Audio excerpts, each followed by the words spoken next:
আচ্ছা, বাংলাদেশের মানুষজন কি ভাতের বদলা peanut butter, chocolate peanut butter খাওয়া শুরু করে দিল নাকি? মানে বাংলাদেশ সরকার কি কোনো ডিক্লারেশন দিছে নাকি যে বাংলাদেশের মানে জাতীয় খাবার হয়ে গেছে হলো peanut butter, chocolate peanut butter আর ক্রিম হানি?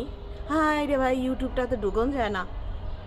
Peanut butter, chocolate peanut butter, তারপরে হচ্ছে ক্রিম হানি, আর সবগুলা বিজ্ঞাপনে এক হুজুর চলে আসে। হুজুর সম্প্রদায়ের প্রতি আমার কোনো রকমের বিদ্বেষ নাই, কিন্তু একটা দেখি বলতাছে অল্টারনেটিভ। অল্টারনেটিভ কি? What is alternative? উচ্চারণটা তো এটা ঘরের বাজার, আপনারাও দেখেন। ঘরের বাজারের বিজ্ঞাপনে ওই লোকটা বলতেছে, হোস্ট বলতেছে এটা সাধারণত মানুষ ঘরে জেলি জেলির অল্টারনেটিভ হিসেবে খেয়ে থাকে। আরে ভাই, উচ্চারণটা তো ঠিক মতো কর। অল্টারনেটিভ কি মানে? তুই কি আলাদা ইংলিশ আবিষ্কার করছিস রে ভাই?